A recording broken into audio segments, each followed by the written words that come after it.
বাসা থেকে বেরোচ্ছি থাইল্যান্ডের উদ্দেশ্যে। আমি এবার আমার ট্যুর প্ল্যানে লিখেছি 3টে দেশ ভ্রমণের পরিকল্পনা। আমি প্রথমে থাইল্যান্ডে যাব, থাইল্যান্ড থেকে কম্বোডিয়ার ভিসা করব, তারপর কম্বোডিয়া চলে যাব, কম্বোডিয়া যেয়ে আমি লাওসের ভিসা করব, লাওসের ভিসা করে আবার থাইল্যান্ডে চলে আসবো, থাইল্যান্ড থেকে আবার লাওসে যাব, লাওস থেকে থাইল্যান্ড এসে থাইল্যান্ডের বিভিন্ন স্পট ঘুরে আমি বাংলাদেশে ফিরে আসবো। এখন ব্যাংককের সুবর্ণভূমি এয়ারপোর্টে আমি ইমিগ্রেশনে কোনো রকম ঝামেলা ছাড়াই চলে আসলাম থাইল্যান্ডে। বাংলাদেশ এয়ারপোর্টে ইমিগ্রেশনে আমাকে শুধু জিজ্ঞেস করেছে আপনি কতদিন থাকবেন, আমি বলেছি থাকবো কতদিন। তারপর থাইল্যান্ডের ইমিগ্রেশন আমাকে শুধু হোটেল বুকিংটা চেয়েছে, আমি হোটেল বুকিং চাওয়ার পরে ওরা আমাকে সিল দিয়েছে। কোনো রকম ঝামেলা ছাড়াই আমি থাইল্যান্ডে এসে পৌঁছে গেলাম। আমরা আছি এখন থাইল্যান্ডের রয়্যাল এম্বাসি অফ কম্বোডিয়ার সামনে। আমরা এখানে এখন ভিসার জন্য অ্যাপ্লাই করতে জমা দিয়েছি। 3 ঘন্টা পরে আমাদের ভিসা দিয়ে দেবে। এখানে কম্বোডিয়া যাওয়ার ভিসা খুব সহজ।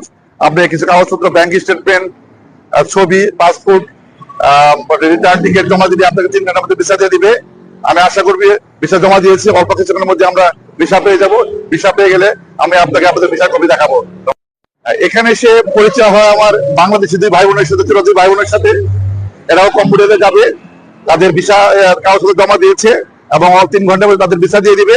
আশা করছি আমরা ভিসা পাওয়ার পর বিকেলে এয়ারলাইন্সের টিকিট কাটবো এবং আগামীকাল আমি আর আমার 2 ছোট ভাই বোনকে নিয়ে আমরা কম্বোডিয়া চলে যাব। আশা করি সবাই আপনারা আসবেন। কম্বোডিয়া অনেক সুন্দর দেশ, আমরা কম্বোডিয়া যাবো এবং এর ভিসা পাওয়া অনেক সহজ। আমরা কম্বোডিয়ার ভিসা পেয়ে গেলাম মাত্র 3 ঘন্টায়। আমরা কম্বোডিয়ার ভিসা পেয়ে গেলাম, অনেক সহজ। আপনারা সবাই আসবেন এবং দেখবেন। আমরা 3 ঘন্টা বাইরে অপেক্ষা করলাম, নাস্তা করলাম, 3 ঘন্টা আমাদের ভিসাটা হয়ে গেছে, খুব সহজে হয়ে গেছে। ইনশাল্লাহ আপনাদের সঙ্গে আবার আমাদের দেখা হবে কম্বোডিয়ার পথে, বিমানবন্দরে অথবা বাইরে। ধন্যবাদ। এখন ব্যাংককের সুবর্ণভূমি এয়ারপোর্টে বাসা থেকে ব্যাংকক থেকে ট্যাক্সি নিয়ে এয়ারপোর্টে চলে এসেছি কম্বোডিয়া যাওয়ার উদ্দেশ্যে। প্রথমে বোর্ডিং পাস নিলাম। কাউন্টারে শুধু জিজ্ঞেস করলো যে আপনার কাছে কত ডলার আছে, $500 আছে কিনা। আমি বললাম আমার কাছে $1100 আছে। তারপর ওরা আমাকে বোর্ডিং পাস দিয়ে দিল। তারপর ভিতরে চলে আসলাম। তারপর রিএন্ট্রি করলাম, সিঙ্গেল রিএন্ট্রি করলাম, 500 বাদ দিয়ে রিএন্ট্রি করলাম। আবার আমি জিজ্ঞেস করলাম যে এই ভিসা থাকতে আমি কি আবার রিএন্ট্রি করতে পারবো। ওনারা বললেন হ্যাঁ, এই ভিসা থাকতে আপনি আবার রিএন্ট্রি করতে পারবেন। আমি এখান থেকে কম্বোডিয়া যাব, কম্বোডিয়া থেকে আবার এখানে ব্যাক করব।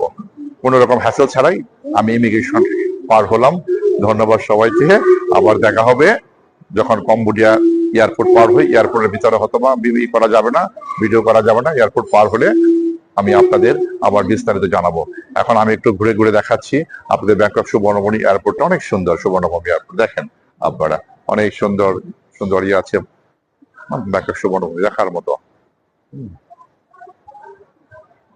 রয়েছি এখন নমপেন ইন্টারন্যাশনাল এয়ারপোর্টে। ইমিগ্রেশন সম্পন্ন করলাম, স্মুথ ইমিগ্রেশন। বাংলাদেশ থেকে বিভিন্ন ইউটিউবাররা শুধু শুধু ভয় দেখায়, খুব স্মুথ ইমিগ্রেশন হয়ে গেল। আমাকে শুধু বললো যে আপনি কতদিন থাকবেন, আমি বললাম 3 দিন। তারপরে সঙ্গে সঙ্গে আমাকে সিল দিয়ে দিল। খুব সহজ, স্মুথ ইমিগ্রেশন। মানুষ অযথা প্রচার করে থাকে যে কম্বোডিয়ার ইমিগ্রেশন খারাপ। আসলে আমরা কি মনে হলো কম্বোডিয়ার ইমিগ্রেশন পৃথিবীর অন্যান্য দেশের মতো খুব সহজ। খুব সহজেই আমি ইমিগ্রেশন পার করলাম। এখন আমি একটা সিম কিনবো, প্রথমে একটা সিম কিনবো, তারপরে এর বাইরে যাব। আমি এখন রয়েছি কম্বোডিয়াতে লাওস এম্বাসির সামনে। আমি লাওসের ভিসা করতে এসেছিলাম, খুব সহজ। এখানে লাওসের ভিসা করতে শুধু লাগে থাইল্যান্ড অথবা মালয়েশিয়ার মাল্টিপল এন্ট্রি ভিসার কপি আর 2 কপি ছবি, আর সঙ্গে লাগে $60। আমি আপনাদের একটা কথা মনে করে দিচ্ছি, এখানে লেখা আছে যে $100 নোট নেওয়া হবে না, $60 ভাঙতে দিতে হবে। আমার কাছে ভাঙতি টাকা ছিল না, $100 নোট ছিল। পরে আমি অনেক দূরে যে ম্যাপে দেখে আমি মানি এক্সচেঞ্জে যে আমি টাকা ভাঙিয়ে নিয়ে এসেছি। টাকা ভাঙিয়ে এনে আমি $60 জমা দিয়েছি। তবে এখানকার ভিসা অফিসার অনেক ভালো। আমি যখন দূর থেকে মানি এক্সচেঞ্জ থেকে টাকা ভাঙিয়ে $60 জমা দিলাম, আমি একটু ক্লান্ত ছিলাম। আমি বসেছিলাম। তবে বসে অফিসার আমাকে ক্লান্ত দেখে সে আমাকে 1 বোতল ঠান্ডা পানি দিল এবং ধন্যবাদ দিল। ধন্যবাদ দেখান লাওসের ভিসা অফিসারকে। আগামীকাল আমার ভিসা ডেলিভারি দিবে, আগামীকাল আমি আবার আসবো, ভিসা পাওয়ার পর আমি আবার আপনাদেরকে ভিসা কপি দেখাবো। আমি আজকে সকালে হোটেল থেকে বের হয়ে কম্বোডিয়াতে চলে আসলাম লাওস এম্বাসির সামনে আমার ভিসা ডেলিভারি নেওয়ার জন্য। আমি ভিতরে ঢুকলাম এবং রিসিপ্টটা দিলাম, সঙ্গে সঙ্গে আমাকে পাসপোর্ট দিয়ে দিল। পাসপোর্টটা খুলে দেখলাম আমাকে লাওস এম্বাসি ভিসা দিয়ে, লাওসের ভিসা দিয়ে দিয়েছে। এবং লাওসের ভিসাটা আসলে অনেক সুন্দর, স্টিকারটা অনেক সুন্দর।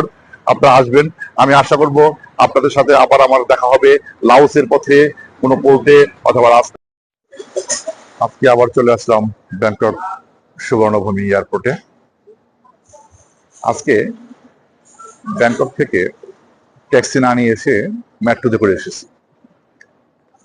ট্যাক্সিতে লাগে 450 থেকে 500 বাদ, আর মেট্রোতে আমি 75 বাদ দিয়েই চলে এসেছি সুবর্ণভূমি এয়ারপোর্টে। আজকে যাচ্ছি, রওনা হয়েছি লাওসের উদ্দেশ্যে। এখন থাই ইমিগ্রেশন পার করলাম সুন্দরভাবে। দেখা যাক লাওসে যাব। এখন একটু পরে প্লেনে উঠবো, 1-2টা বিষয়ে আমার ফ্লাইট। তো লাওসে যে কি অবস্থা হয় আপনাদের জানাবো। আশা করি সবাই দোয়া করবেন এবং পাশে থাকবেন।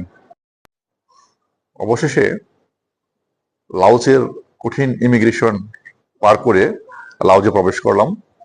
লাওসের ইমিগ্রেশনটা সত্যি অনেক কঠিন। 8-10 জন officer, immigration officer, lady officer আমাকে প্রশ্ন করতে করতে আধা ঘন্টা ধরে প্রশ্ন করেছে। আধা ঘন্টা ধরে প্রশ্ন করে আমাকে ছেড়েছে এবং আমার কাছ থেকে $500 ডিপোজিট রেখেছে।